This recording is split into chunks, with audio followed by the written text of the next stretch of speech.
सिन्नर औद्योगिक सहकारी संस्थेने उद्योग आणि पर्यावरण यांचा समतोल साधणारा आदर्श निर्माण केला आहे.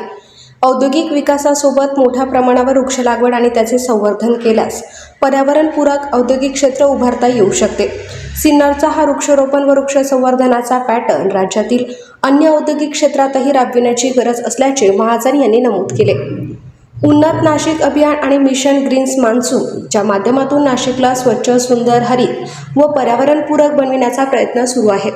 नागरिक, सामाजिक संस्था, उद्योग क्षेत्र आणि विविध संघटनांनी या मोहिमेत सक्रिय सहभाग घेऊन तिला लोकचळवळीचे स्वरूप द्यावे असे आवाहन जलसंपदा व आपत्ती व्यवस्थापन मंत्री तथा नाशिकचे पालकमंत्री गिरीश महाजन यांनी केले. उद्योगांचा विकास आणि पर्यावरण संवर्धन यांचा समतोल साधणे ही काळाची गरज आहे.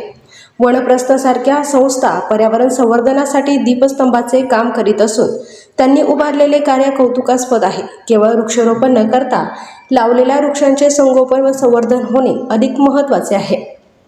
बदलते हवामान आणि वाढती पर्यावरणीय आव्हाने लक्षात घेता वृक्ष संवर्धनाची व्यापक जनजागृती आवश्यक आहे.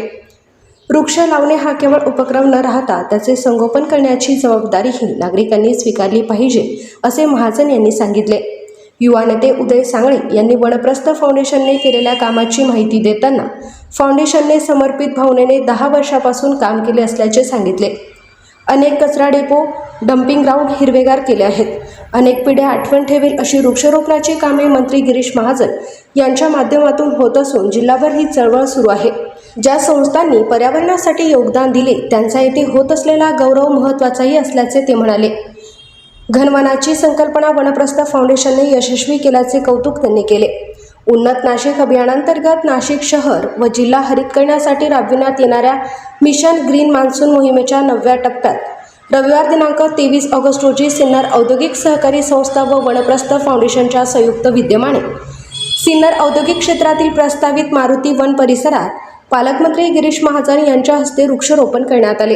यावेळी भाजप जिल्हाध्यक्ष सुनील बच्छाव, युवा नेते उदय सांगळे, सिन्नर औद्योगिक सहकारी संस्थेचे chairman Arun Chavhanke, vice chairman Pramod Mahajan, Ajit Chavan, Nashik जिल्हा मजूर फेडरेशनचे संचालक भारत कोकाटे, प्रांताधिकारी डॉक्टर शशिकांत मंगरुळे, उपजिल्हाधिकारी सुरेंद्र देशमुख, पोलीस निरीक्षक सुनील बडगुजर, नाशिक रोटरी क्लबच्या अध्यक्षा शिल्पा पारख, JK मैनी कारखान्याचे CEO कमलाकर टाक यांच्यासह वनप्रस्थ फाउंडेशन, ढग्याडोंगर संवर्धन समिती, स्टाईस, मुसळगाव ग्रामपंचायतीचे पदाधिकारी व नागरिक उपस्थित होते.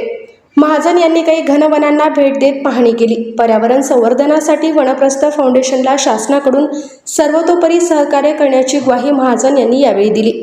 वनप्रस्थ फाउंडेशनचे वृक्ष संवर्धनाचे काम प्रेरणादायी असून जामनेर तालुक्यात या कामाचे मार्गदर्शन घेण्यासाठी फाउंडेशनच्या पदाधिकाऱ्यांना आमंत्रित करण्यात आले. SN न्यूजसाठी सुजल शितोळे. या जिल्ह्यामध्ये आपल्याला 25 लाखाच्या वर झाडं लावायची. 25 लाखाच्या वर थोडकी नाही आहे. पण इथे आले, सिन्नरला आल्यानंतर सगळीचं काम वेगळंच आहे. इथली औद्योगिक सहकारी वसाहत आहे. ती आशिया खंडातली 1 नंबरची सहकारी संस्था आहे, वसाहत आहे, औद्योगिक वसाहत आहे. श्रीमंत अशी संस्था ती पण आहे. महाजनच पण व्हाईस चेअरमन आहे. महाजनच व्हाईस चेअरमन आहे.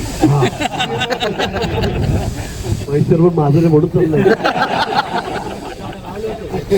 पण अतिशय सुंदर असं काम त्या संस्थेचं. त्याचे छोटे मोठे काही अडचणी आहेत, प्रॉब्लेम आहेत. मी अधिकाऱ्यांशी बोललोय. या 15 दिवसात, महिनाभरामध्ये तुमचे सगळे प्रॉब्लेम निश्चितली सॉल्व्ह करून दिले असा शब्द आपल्याला. 3-4 दिवस इकडे आले तर उद्या परत आपण बैठक लावली असती. MIDCच्या सर्व अधिकाऱ्यांना आपण बोलवलं असतं. आणि उद्या परत तुम्ही जर गेला तर तुमचे सगळे थोडं त्याच्याशी बोललेलोच आहे. आपण सगळे आपले अर्ज जे आहेत अर्जांचे ते त्यांना द्या.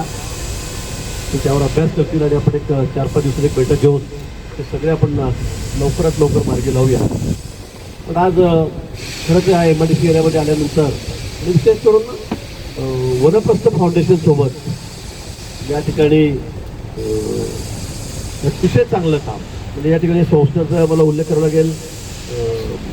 ढग्या डोंगर संवर्धन समिती आहे, Lions club of Sinnar city आहे, Lions club of Sinnar unity आहे, रोटरी क्लब आहे, सिन्नर सायक्लिस्ट आहेत, रेव्होल्युशन आहे, वृक्षमित्र फाउंडेशन आहे, उडान फाउंडेशन आहे, सिन्नर सांस्कृतिक मंडळ आहे, क्रीडाई सिन्नर आहे, पीठ गिरणी चालक मानस संघटना, भाजपच्या सगळ्या आमच्या महिला युवा केंद्राच्या संघटना आहेत, संजीवनी फाउंडेशन आहे, मुसळगाव विकास मंडळ आहे, प्रकल्प कामगारांच्या संघटनेचे महिला बचत गट आहेत, अनेक लोक आहेत, अनेक संघटना आहेत. अतिशय चांगलं काम त्या ठिकाणी करत आहेत. आणि मी खरं सांगतो की मी इतकं म्हणजे अनेक लोक बघितलेत. मी नाशिकमध्ये सुद्धा काही लोक असे आहेत की ते अतिशय वाहून घेतलेलं आहे त्यांनी रात्रंदिवस. मग झाडं लावण्याचा प्रकल्प कुठला त्यांचा, नदी साफ असेल, गोदावरी साफ करण्याचा असेल, नंदिनी नदी साफ करण्याचा की त्यांचा स्वतः त्यांनी काही जबाबदारी घेतलेली असेल, प्लास्टिक मुक्त नाशिक करण्याची जबाबदारी घेतलेली असेल, झाडं लावण्याची, फाशीचा डोंगर, गायकवाड वगैरे तुम्ही बघितलं असेल. रात्रंदिवस एकच आहे. कुठलाही त्याच्यामध्ये त्यांना आर्थिक फायदा कुठे नाही आहे, त्याचा मतलब त्याच्यामध्ये कुठलाही नाही आहे. पण अशी लोक आहेत की त्यांनी स्वतःला वाहून घेतलेलं आहे. 24 तास एकच जातं, मला मोठं करायचं आहे, ते प्लास्टिक मुक्त करायचं आहे, सगळं प्लास्टिक कचरा विकायचा आहे, नंदिनी नदीमध्ये सगळं घाण झालेली आहे ती साफ करायची आहे. कोणी त्यांना विचारत नाही, कुठे त्यांना प्रसिद्धी नाही, वर्तमानपत्रात नाव नाही, टी व्हीवर नाव नाही, काही नाही. प्रसिद्धी मिळवू म्हणजे कुठेही प्रसिद्धीची गरज नाही. पण आम्हाला हे काम करायचं आहे. हे कशासाठी करायचं आहे? लोकांसाठी करायचं आहे, हे माझ्या शहरासाठी करायचं आहे, हे माझ्या देशासाठी करायचं आहे. आपल्याला माहीत असेल मन की बातमध्ये मोदीजी अशा लोकांना, मला वाटतं नाशिकचे 2-3 लोकांना त्यांनी दाखवलं की लोक कशी चांगलं काम करतात म्हणून. शेवटी त्यांचा उत्साह त्यामुळे वाढणार. ते स्वतः कुठे पेपरला आणत नाही, पण शासनाच्या वतीने असे लोक हेरून आपलं सरकार, केंद्र सरकार, राज्य सरकार त्याचा सत्कार करत आहे. त्यांना मोदीजी त्यांचं नाव घेऊन त्यांचं कार्य काय करतात ते दाखवत आहेत.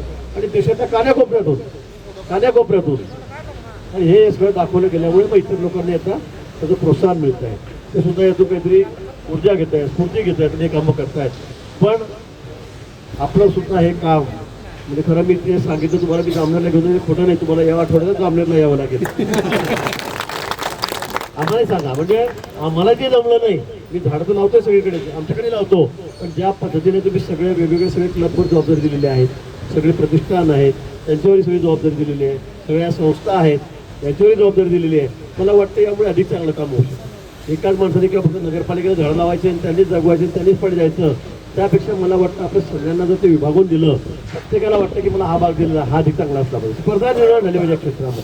कारण झाडं लावणं किती गरजेचं आहे, किती आवश्यक आहे याची आपल्याला कल्पना आहे. प्लास्टिक मुक्त केलं पाहिजे. अनेक प्रश्न आपल्यासमोर, व्यसनमुक्तता झाली पाहिजे, व्यसनमुक्त समाज, नवीन तरुणाची पिढी निर्माण झाली पाहिजे, हाही तेवढा महत्त्वाचा विषय आहे. झाडं सुद्धा लावली पाहिजे, ती जगली पाहिजेत. आज निसर्गाचं ते सगळं कालचक्र बदलत चाललेलं आहे. त्याचं सगळ्यात मोठं कारण काय तर पर्यावरणाचा ऱ्हास. पर्यावरणाचा दिवसेंदिवस ऱ्हास होत चाललेला आहे. झाडतोड एवढ्या मोठ्या प्रमाणात चाललेली आहे, पण झाडं लावली जात नाही आहे. आणि म्हणून आता केंद्र शासनापासून मोदींपासून सगळ्यांना आता जिल्ह्याला टार्गेट दिलेलं आहे. तरी सगळं 25 लाख लावा, 30 लाख लावा, 50 लाख झाडं लावा. आणि त्यासाठी सगळ्या अधिकारी कर्मचाऱ्यांना सुद्धा कामाला लावलेलं आहे. पण मला वाटतं फक्त अधिकारी कर्मचारी, शासन प्रशासन यांचा हा बसता रोग नाही आहे. ते लावतील. आता मला माहिती आहे, मी 35 वर्षांनी सगळ्यात सिनियर आहे बीजेपीमध्ये आमदार. मी 35 वर्ष 40 वर्षाला निवडून येतोय. मी अनेक वेळेला पाहिलं, आम्हाला बोलतात भाऊ झाड लावायला, जातो आम्ही त्या ठिकाणी झाड लावायला, गेलो झाड लावायला. पुढच्या वर्षी परत भाऊ झाड लावायला चला, चला 5-5 वर्ष मी झाड लावायला जातो, मग खड्डा तोच राहतो. दरवर्षी झाड गायब होऊन जातं, ते झाड दिसतच नाही. खरं आता आपण 2-3 वर्ष इथेच लावतोय.